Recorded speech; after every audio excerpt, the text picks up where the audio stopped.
And Ethan, you are in control. Awesome. Thank you. Thank you, guys. Good luck. Thank you. Thanks, Good man. afternoon. Welcome to the board meeting. I'd like to call today's special board meeting to order and have Loris take roll. Brad Ackman, Jason Archer, Present. Caroline Battles, Present. Senia Bosman, Present. John Bowman, John Gall, Mary Grott, Elliot Henry, Quintinus Henry, Present. Jeff Mazer, Lee Metcalf, Lydia Mitchell, Present. Wynn Mizell, Mary Moriarty, I'm here. Vanessa Parker Lewis,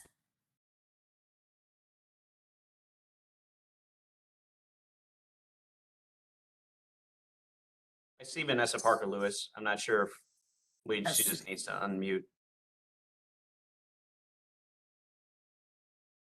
Ethan, can you make Present. sure that, thank you. Just wanted to make sure she wasn't an attendee. Gotcha. Reginald Scott, Present. Carolyn Seward, Present. Melissa Wokamp. Present. Mr. Chair, we have a quorum. Thank you. And I'm having a problem seeing everyone. Is Director Hayes is on. I'd like to hand it over to him for any comments he may have. Mr. Chairman, at this time, comments that we move decision and speak out of respect for your fellow members' time. All right, thank you. And I'll keep my remarks as short as yours, Director Hayes. Thank you, everyone, for getting on. We've got 4 things we need to vote on. I'm going to hand it over to Greg to kind of walk us through the why. Thank you again, everyone, for taking a little time to get on this afternoon. Thank you, Mr. Chair and Director Hayes, and thank you, board members, for making time today. I know that it was with some short notice, but hopefully sufficient enough time for us to be able to schedule this meeting. And we don't often call a special board meeting. It's a rare occasion when we do, but we had a couple unique circumstances this year. In particular, we just received notice of our funding allocations, formula allocations, last week. And so we want to take time today to take votes on receiving those funding allocations for our next program year to commence July 1 of 2022. There's some budget modifications that we're going to propose to the board and ask for your vote to support making those modifications to reimburse one of our subrecipients who's managing 2 contracts related to those programs to cover existing expenditures. And then we're going to look at contract extensions, as well as to look at extension for the COVID-19 humanitarian grant. So there's no other director's report or any other updates from staff today. It's really a meeting for the sake of reviewing some of these items and taking votes. So if there's no questions or concerns about that, I'll just go ahead and move forward and move to some of the items for votes.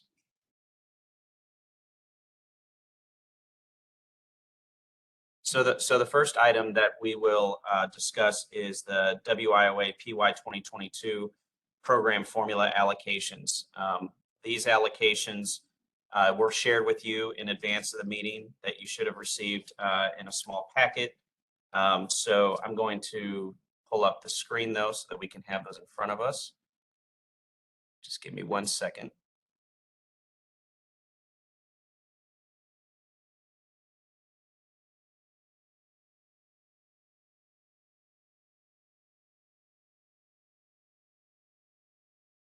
Mr. Chair, if you could give me a thumbs up, can you see the screen?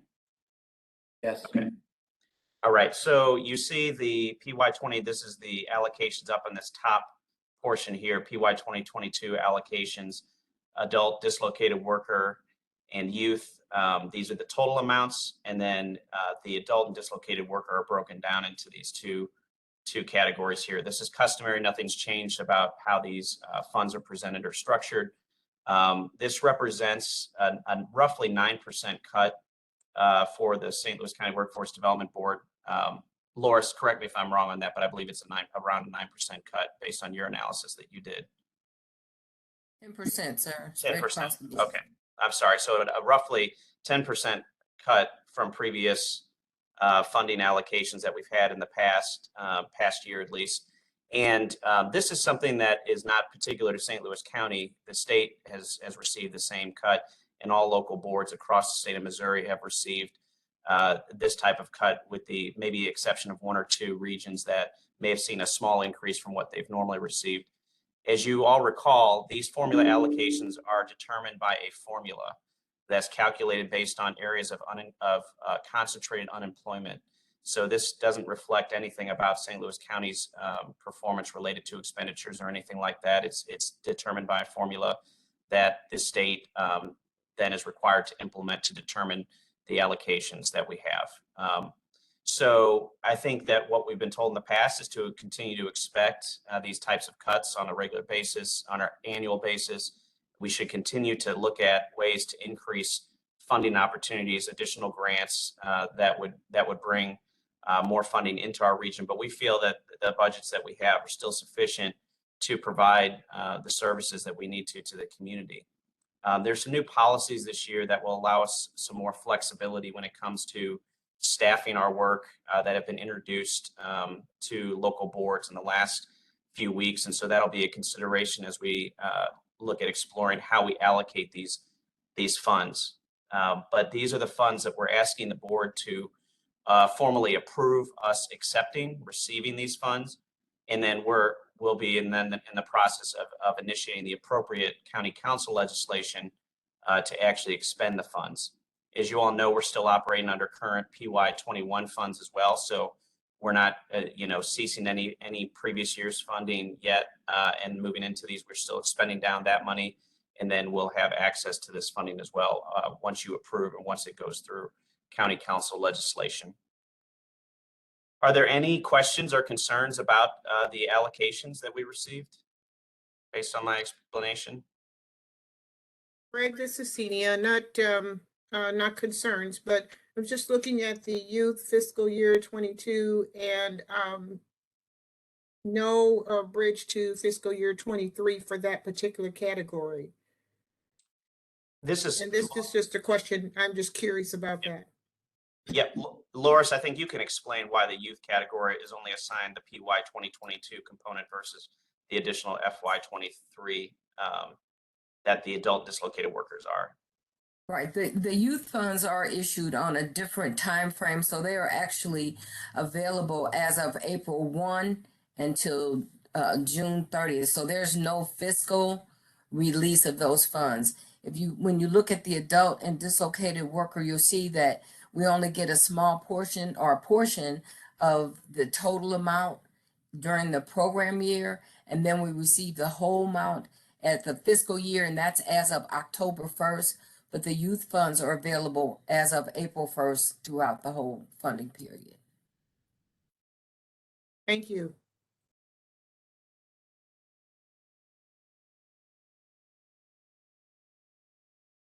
The additional breakdown, I should have said this too, the additional breakdown that you all see, the admin 10%, program 90%, and then some of the breakdown of the 70%, 30%. This is an analysis that we ran just to help to organize some of the funds. So these are not additional amounts here that you have to worry about. This is just presenting to you some of the framework that we have to operate in when it comes to looking at what funds can be used for based on requirements, financial requirements. The 70%, 30%, I think is worth explaining for a moment, because as you all know, we've historically had to operate with a 60%, 40% framework for allocating funds. And what that means is no more than 60% previously, no more than 60% of our funds could be spent on infrastructure costs, salaries, and fringes of staff, and no less than 40% could be spent on direct participant costs. These are the funds that go directly to support things like tuition, payments, supportive services, and other money that goes direct wages for work experience that goes directly to serve the participants. The state has approved now a policy that allows for a 70%, 30% framework, which increases the amount that we can allow for staff support. And that shouldn't discourage us from continuing to look at how we get more direct participant spending, but it does allow some recognition that a lot of our work is labor intensive, human-centered work. The time that our case managers spend, our career advisors spend advising students is worth counting too as part of the direct participant expenditures now as well. But it's recognizing that we need some additional flexibility to have the staff that's necessary to deliver the services at the highest quality that we can. So it's a new policy that's been introduced that'll be effective July 1 at the start of this next program year. And then the youth allocation is broke down based on requirements that we have always historically had to follow in terms of the allocation breakdown: 80% program, 20% work experience, and then 75-25 based on the two youth programs, the out-of-school youth, that's what OSY stands for, and the in-school youth program, that's what ISY stands for. So this is just a breakdown. The real area for consideration is approving these funds, and then we apply these frameworks to looking at how those get ultimately allocated once we receive the funds. So your vote today is to approve. We're recommending that the board approve us to receive the PY 2022 formula allocations. With that, I'll turn it over to you, Mr. Chair. Thank you, Greg. So we're looking for a motion from the virtual floor that would be to allow the PY 23 allocations to be received. Is that how it should be phrased? Yes. Okay. PY 22. I'm sorry. Yes. PY 22. Sorry, I have a lot of fiscal years to deal with. So, all right. So would someone please make a motion in a second for a motion that for PY 22 are approved as described. Second, John Bowman. So moved. So we do have a motion and a second on the floor to vote. Laura, Can I ask who the motion was made by? I'm sorry, I couldn't recognize. It was Mr. Henry. That was Clinton. Okay, thank you. And Mr. Bowman second. Got it. Thank you very much. Thank you. And so, Loris, if you'd take roll, please. Yes, sir. Mr. Ackman. Mr. Archer. Yes. Ms. Battles. Yes. Mrs. Bosman. Yes. Mr. Bowman. Yes. Mr. Henry. Yes. Ms. Mitchell. Yes. Ms. Mizell. Yes. Ms. Moriarty. Yes. Ms. Parker Lewis. Yes. Mr. Scott. Yes. Ms. Seward. Yes. Ms. Wolkamp. Yes. Did anyone else come on that I missed? The yeses carry, sir. Thank you. Greg, what's our next item? Yes, thank you all. So our next item is reviewing budget modifications for the ISY and the adult and dislocated worker programs. I'm going to scroll down to what those modifications look like. and give a brief explanation for the rationale for the modifications. Loris, I'm gonna ask you to assist with this as needed, but as we've gone through the program year, we've incurred expenses related to administering additional programming related to in-school youth, as well as now needing to be able to reimburse for expenditures associated with the adult work experience program that you all have heard about in previous board meetings, particularly the partnership with Accenture Federal Services. And we also have within both of these funding streams, funding to support programming that we've been operating out of North Oaks, which is one of our affiliate locations. And so we're drawing money from both the in-school youth as well as or allocating additional funds to our subrecipient who's operating the programs out of North Oaks Plaza to support with the infrastructure costs associated with North Oaks.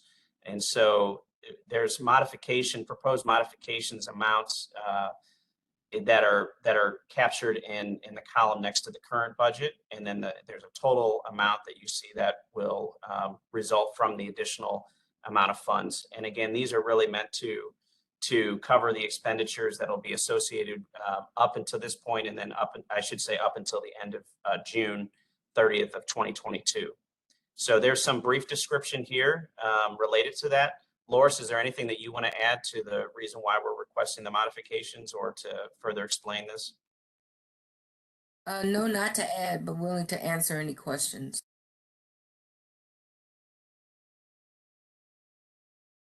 Any questions from board members? This is Melissa from OWD. I do have a question with you allocating additional funds for the in-school youth. Is that going to mess with your 75-25 split for out-of-school youth, in-school youth? Loris, do you have a thought on that?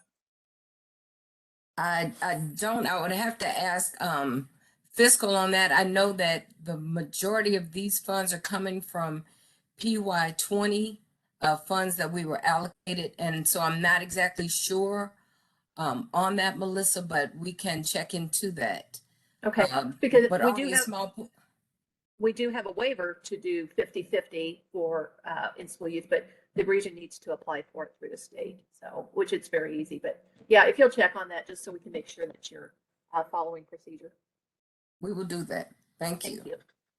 I don't, based on previous expenditures I've seen, Melissa, I don't think it would, but it is a good due diligence to make sure that we review with fiscal. So we appreciate you raising that point. And if a waiver is necessary or we need to make an adjustment, we'll do that.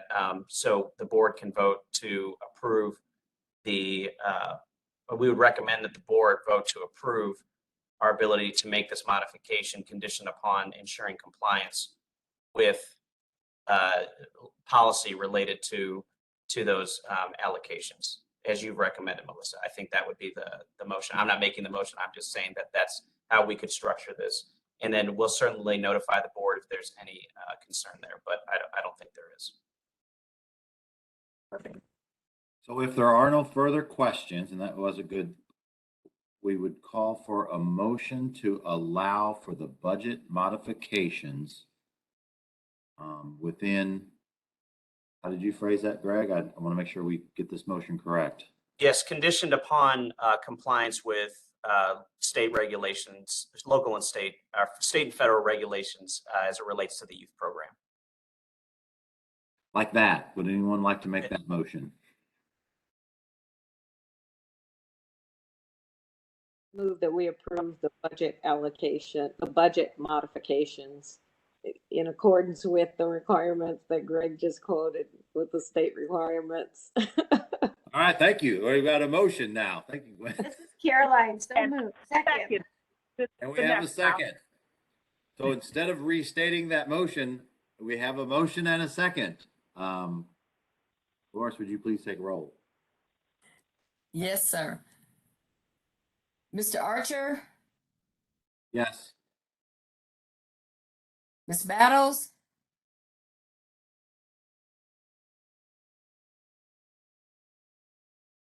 Oh, did we lose her? Okay, thank you.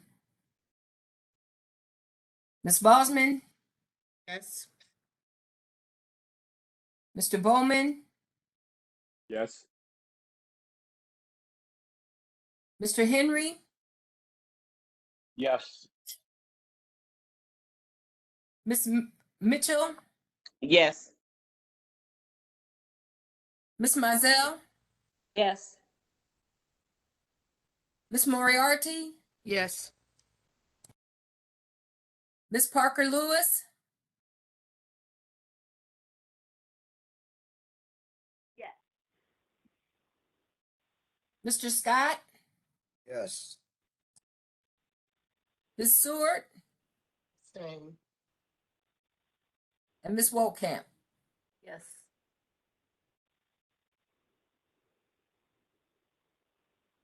And the motion carries.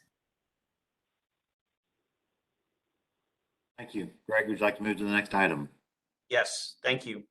The next item is the PY 2022 WIOA program contracts. So as you know, we couldn't have previous discussions around contract extensions because we didn't have the award amounts or formula allocations to know how we would plan the budgeting for those programs. And so now that we have received the formula allocations, we're also coming on the end of a 2-year contract. As you recall, this last contract period, unlike previous years where it was a 1-year contract and then a 1-year renewal or up to 2 additional years of renewal, this is we made a 2-year contract with a 1-year renewal option for the existing contracts. So now that we have our formula allocations, we are asking the board to authorize the St. Louis County Workforce Development Board staff to engage in negotiations, to conduct negotiations with our subrecipients to extend contracts for up to 1 year.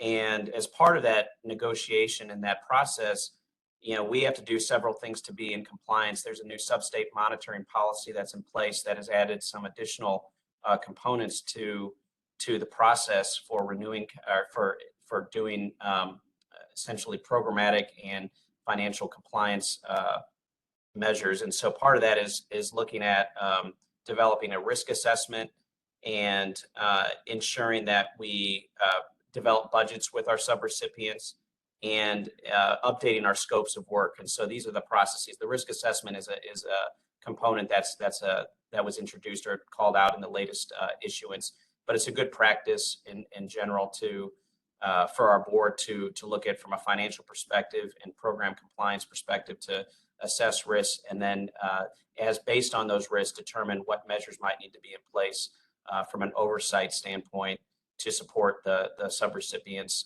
and ensure compliance across both financial and program areas. But we don't have award amount allocations to recommend for each contract because we haven't had those discussions yet. We haven't engaged in the negotiations with the subrecipients. Our goal is to work with the subrecipients to understand what the vision and strategy is for the program for this upcoming year, and then make recommendations based on the formula allocations we have, as well as the new policies that have been put into place related to 70/30, as well as some new policies related to what can be charged to the 70%. And so we want to have a budget that is responsive to the strategy and the programming that'll be operated. And so next week we would engage in, if approved, we would engage in the discussions, negotiations with the subcontractors around scope of work, around budgets. And then we would advise and share with the Executive Finance Committee, which according to the bylaws that were approved at the last meeting, can be responsible for acting on behalf of the board, is authorized by the board to approve the award amounts for the individual contract extensions. And then the board would be notified via communication by email, and also we would have discussion at the August meeting around the new contracts. But that's the recommendation that we have right now, is to ask the board here to authorize us to engage in the negotiations, and then to brief the Executive Finance Committee in the next 2 weeks before we sign the contracts that need to be effective July 1st of the award amounts for each extended contract. So that's our recommendation, Mr. Chair. Okay, so before I open for questions, Yep. I just want to make it clear, like this vote is happening because of our first vote, right? So the first vote, we got the allocation. We just voted to accept the state allocations for subrecipients. And then this vote is happening because we had that one and because we've already previously approved a third year ability to current subrecipients. This is the vote to approve the third year option of the subrecipients. But again, as part of that, we need to engage in the negotiations and look at the risk assessment as part of that process. So there's still a process component here, but the board would be authorizing us to engage in that process and to ultimately approve the extension of contracts for up to 1 year for the current subrecipients that we have. And just as a reminder, we have most of our programs being managed by Family Workforce Centers of America. They currently manage the Adult and Dislocated Worker Program, as well as an out-of-school youth program, an in-school youth program, and the One-Stop Operator.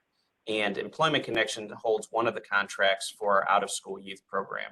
And the final contract is being held by International Institute, and they hold the Limited English Proficiency contract. So just as a reminder. Thank you. Does anyone have any questions? I'd like to open the floor for questions first before we ask for a motion.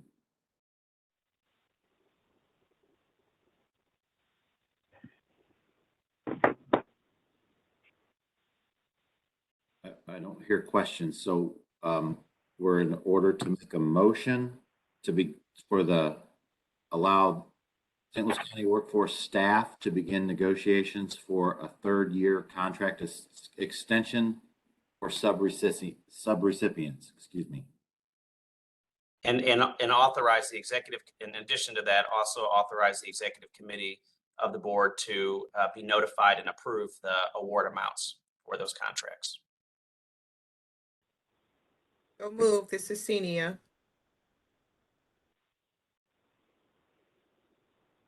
Second, this is Caroline.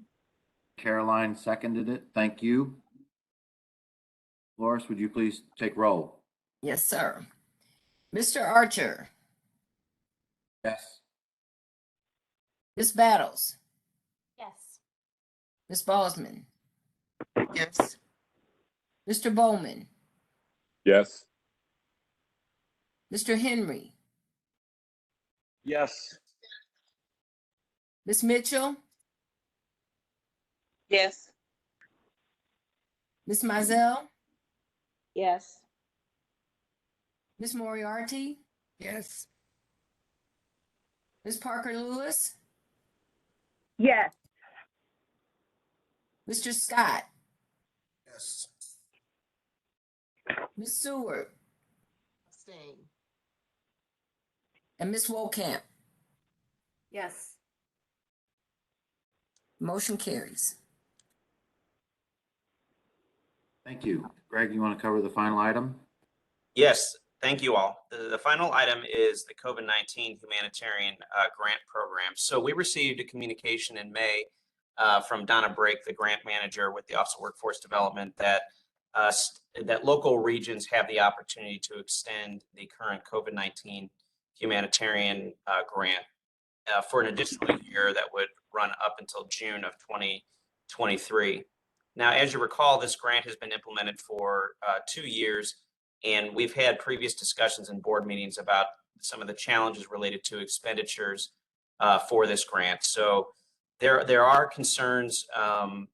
There have been concerns expressed previously by the board related to our expenditure rate. And as we go into the next, if the board were to approve an extension, we would want to make sure that we revise and adjust our strategy, which we're allowed to do based on the, it would be a revised scope of work as well as budget modification that we would present back to the state. So the state is inviting us to do that, to revise our scope of work, to modify our budget. A couple things I just want to note about the COVID-19 grant. Again, last meeting we shared with you the expenditure report that showed 30% of the funds were expended, which allows for about $115,000 it's technically 115,818 to expend on this program. We have served 24 individuals who've been enrolled in the program, and 7 of those individuals are currently employed in the temporary employment positions. So if we were to cease the grant now, with those individuals who are currently employed would lose their employment, wouldn't be able to continue past at the end of June. And currently none of them have, I think with the exception of one, permanent positions that they can move to. So our goal is to support those in extending this grant to enable those individuals to continue their employment opportunity, and then work with them to secure permanent positions by the time that the grant would expire. We also currently have one individual who's enrolled in training in a key area that's critical to our regional economy, especially as we continue to navigate the pandemic. I think the individual is enrolled in a nursing program. And so it sounds like somebody's not muted, maybe. I can get it. Where is it? Ethan, if there's a way that you could mute. Okay, thank you. So to address the previous concerns, I'm going to be preparing a memo that's going to outline the strategy for how we're going to expend these funds. My director, Mr. Hayes, has asked for that proposal or that strategy, and the board is owed that strategy as well. I'm confident that we can fully expend the funds. I don't think it's in good form to return the money if we are seeing it being used to support individuals, and we think we can actually expend it. One of the challenges that we faced is recruitment of individuals into the temporary employment positions. And the original budget that we presented, that we've been operating under, allocated a significant amount of the funding to wages for those participants, because St. Louis County initially was asked to enroll a significant number of people into these temporary employment positions. Well, the Department of Labor has changed some of the requirements that they've put on the state, and has allowed the state as well as the local areas to have a little more flexibility around the specific types of activity that folks are enrolled in. So there's no change to our overall enrollment targets, but there will be in enrollment expectations. But we have individuals enrolled in training and temporary employment. So what the state is allowing us to do now, that's consistent with what the Department of Labor is allowing, is for us to be able to enroll more people into training if we want, and less people into temporary employment, with the caveat that we still are enrolling folks into temporary employment positions. So what we're going to do is we're going to propose a budget modification that would allocate more funding to the training side of the equation here, less money for the temporary employment, but continue to support the individuals that we currently have employed, as well as to continue to recruit as we can individuals who are interested in that temporary employment opportunity. The other thing that this grant, when we originally developed the budget for, that we didn't allow, was for staffing dollars out of the grant. And that was, again, because we had a significant number of enrollments that we were required to meet. Many of those were required to be met in the temporary employment positions. So we set most of our budget, again, aside for wages, for if we assume that each of those individuals were going to have a certain hourly rate and a certain number of weeks that they worked. But the state has encouraged us to look at allocating or setting aside some funding for program staffing. And so we would use a portion of this money to fund a staff member's salary as part of our subrecipient staff administering the dislocated worker program, because that's what this grant is. It's a national dislocated worker grant. So it's serving dislocated workers, but to add to having a case manager assigned to project managing us being able to see through the expenditures for this upcoming program year, if the board approves us continuing this program. The other thing that we're doing in building out the budget is looking at other supportive service needs, and we've engaged in discussion with our subrecipient FWCA about some of the needs that our participants have, barriers that they have, where we can build out a budget that addresses those needs as well. And that's an allowable activity as part of the grant. So what we're doing is we're going to be reshaping the budget essentially, and doing it in a more intentional and strategic way that we think will enable us to both meet our enrollment targets, as well as to fully expend the grant by the end of next June. So again, I'm going to write out a formal memo that maps out this strategy, but what the board would be asked to do today, or we're recommending, is that you authorize us to have the ability to extend this program an additional year. Again, the main concerns that I have right now with ending the grant is the individuals that are currently employed by the grant, the individual who's currently in training for the grant. We could find ways to support those individuals, but they're currently employed at work sites that have entered into a partnership with us as part of this grant. One of them actually was recently profiled in the St. Louis American. Her name is Ramona Brown, and she's an employee at Room at the Inn. And the story was about Room at the Inn, but in the story, it notes that Ms. Brown is depending on a local state grant to support her in getting income currently while she's had to navigate a number of life challenges. So again, there's real value in extending this grant to support the individuals. And our focus will be on ensuring that we fully expend and fully meet our obligations with the state moving forward. And again, that requires us not to just continue as usual. It requires us to revisit the budget, revisit the scope of work, and make adjustments that are more intentional and allow us to build capacity from a staff perspective to actually execute more effectively as we move forward. So my request, our board staff's request to the board, is to authorize us to extend the COVID-19 grant for an additional year in partnership with the state of Missouri in administering that grant. Any questions or Questions? Go ahead. Any questions for Greg? If there are no questions, then it would be in line to have a motion to extend the COVID-19 humanitarian grant by 1 year. So moved. John Bowman. Second, Gwen Mizell.